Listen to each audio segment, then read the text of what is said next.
Je suis partie m'isoler avec Kylian et là, j'ai reçu un appel de Clémentine. J'ai dit allô Clem, comment tu vas? Elle m'a dit bah écoute ça va, je vais sortir de l'hôpital là. Je lui ai dit ah bon déjà? Trop bien, c'était pas si grave alors. Elle m'a dit non, tant mieux, plus de peur que de mal on va dire. Je lui ai dit je suis vraiment désolée pour ce qui s'est passé. Je m'en veux, on aurait dû t'attendre. Elle m'a dit mais non, c'est bon, t'inquiète. Vous pouviez pas deviner que j'allais avoir une crampe. Je lui ai dit oui mais bon. Elle m'a coupé la parole et elle m'a dit c'est bon, je t'ai dit, on n'en parle plus. Bon, vous êtes où? Je lui ai dit bah on est à une soirée chez des garçons qu'on a rencontrés cet après-midi. Elle m'a dit oh, des garçons? Et alors t'as un crush? Fais-moi rêver. Je lui ai dit oui.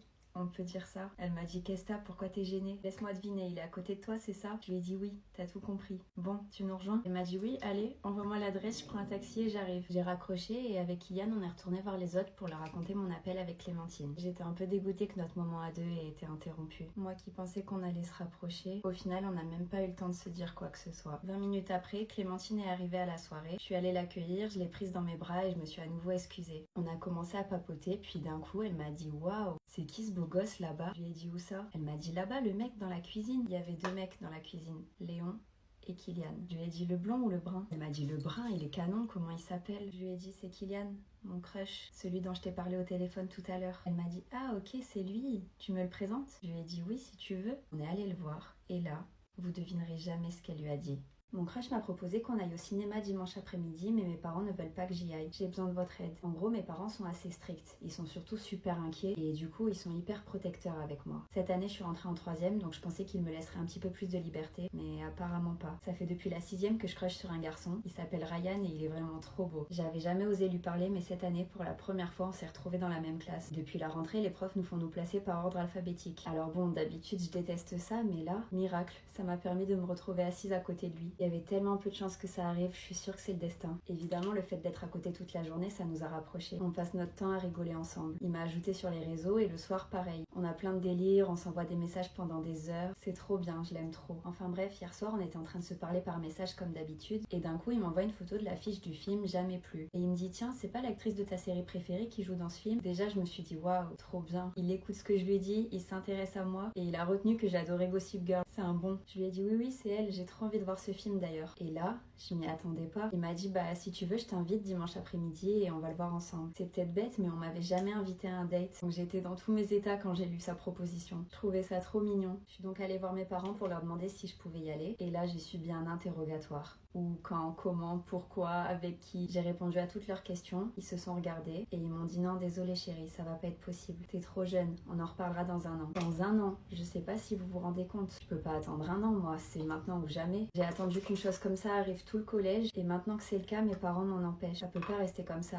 Je vais absolument y aller. Faut que je retourne les voir et que j'essaie de les convaincre. Je sais pas comment m'y prendre, quels arguments leur donner pour les rassurer, pour leur faire comprendre que c'est important pour moi. Donnez-moi tous vos conseils et je vous ferai un update de la situation, en espérant que je pourrai vous raconter comment s'est passé mon date, plutôt que comment s'est passé mon après-midi coincée toute seule chez moi. Bisous! Ma prof d'anglais croit que j'ai triché lors d'une évaluation, mais en fait c'est ma meilleure amie qui a copié sur moi. J'ai besoin de votre aide. En gros, la semaine dernière, la prof d'anglais nous a fait un peu un test de rentrée pour connaître notre niveau. En anglais, moi je suis ni bonne ni mauvaise, on va dire. Enfin, à vrai dire, à l'écrit je suis bonne et à l'oral je suis mauvaise. Je suis super timide, donc c'est très compliqué pour moi de m'exprimer à l'oral devant ma classe déjà en français, mais alors dans une autre langue c'est 3 fois pire. Je panique, j'ose pas, j'ai peur de me tromper, ou même qu'on se moque de mon accent, enfin c'est très compliqué. Alors qu'à l'écrit je suis dans ma bulle, je me sens pas jugée ou observée, je peux prendre mon temps et franchement c'est plutôt fluide. Coup de chance pour moi, le test de rentrée c'était une compréhension écrite. J'ai eu aucun souci à comprendre le texte et à répondre aux questions, mais Coraline, ma meilleure amie qui était à côté de moi, avait elle beaucoup de difficultés. Donc elle ne m'a rien dit pendant l'épreuve et en fait elle a complètement copié sur moi. Sauf que moi je m'en étais pas rendu compte. Et en plus à la fin du test, quand je lui ai demandé si elle avait réussi, elle m'a dit oui sans souci. Mais vendredi la prof a rendu les évaluations à toute la classe sauf à nous deux. Et elle a dit devant tout le monde qu'une personne avait triché et que celle qui avait copié sur l'autre devait se dénoncer. J'ai regardé Coraline et je lui ai dit t'as copié sur moi? Pourquoi tu me l'as pas dit? Elle m'a dit mais non pas du tout, j'ai rien fait. Donc je l'ai cru et j'ai dit madame vous êtes sûre? C'est bizarre, je vous promets que ni elle ni moi n'avons copié sur l'autre. La prof m'a répondu croyez-moi que la bêtise qui a été écrite au mot près sur vos 2 copies en réponse à la question 4, elle a pas pu sortir de vos 2 têtes. J'ai regardé Coraline et elle m'a dit quoi?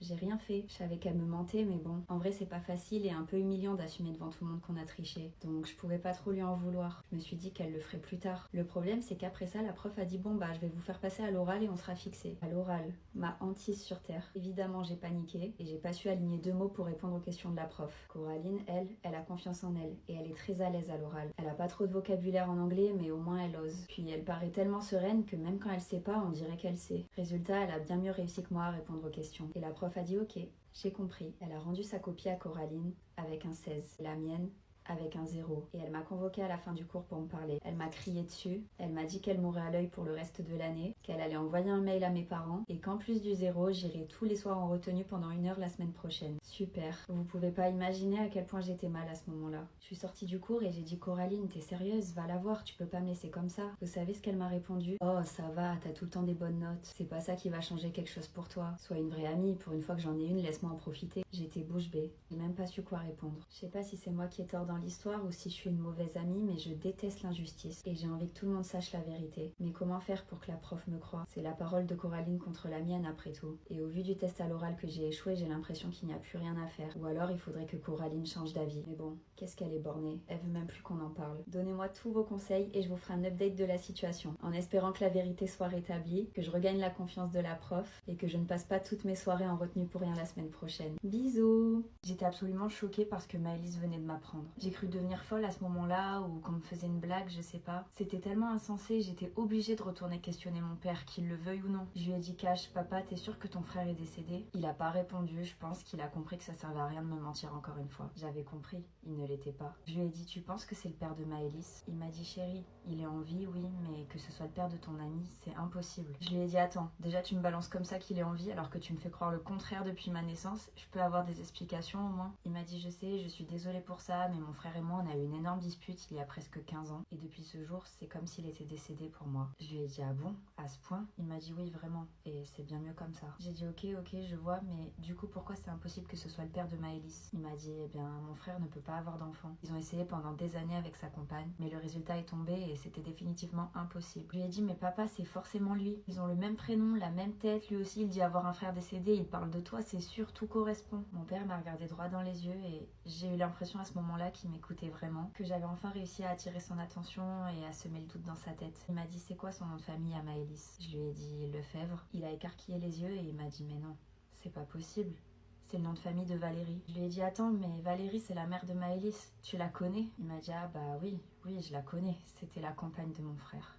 Il n'y avait plus aucun doute, le père de mon amie Maëlys, c'était mon oncle. Et dans ce cas, on n'était donc pas amis, mais cousines. C'était complètement fou. Le seul hic, c'est que mon père m'avait dit que son frère ne pouvait pas avoir d'enfant. Donc la question qui se posait, c'était comment est-ce qu'il avait pu avoir Maëlys? Et si ce n'était pas sa fille, alors qui ça pouvait être pour lui? Je comprenais vraiment rien, il y a quelque chose qui clochait, c'était pas logique. Il fallait que je parle à Maëlys pour comprendre. Et pour lui apprendre ce que j'avais découvert aussi. Elle allait être choquée. Et justement, ça tombait bien, le soir même, elle m'a invitée à dormir chez elle. Au cours de la soirée, je lui ai dit Maëlys, il faut que je te dise un truc. Elle m'a dit oui, quoi? Tu me fais peur. Je lui ai dit je crois qu'on est cousines. Enfin non, je crois pas, j'en suis sûre. Elle a explosé de rire, elle m'a dit mais qu'est-ce que tu racontes? Alors je lui ai tout expliqué, elle m'a écouté avec attention et quand elle a compris que c'était bien réel, elle s'arrêtait pas de répéter oh la dinguerie, oh la dinguerie. Ça me faisait trop rire, sa réaction était hilarante. Mais il lui manquait une information. Je lui avais pas tout dit. Et à vrai dire, j'osais pas trop le faire, c'était un peu délicat. Elle a vu que j'avais une tête bizarre et que j'avais l'air gênée, alors elle m'a dit qu'est-ce qu'il y a? Je lui ai dit Maëlys. Elle m'a dit oui. Je lui ai dit mon père m'a dit que tes parents ne pouvaient pas avoir d'enfant. Alors comment est-ce possible que tu sois là? Elle a littéralement changé de visage, elle s'est décomposée et elle m'a dit t'es sûre de ça?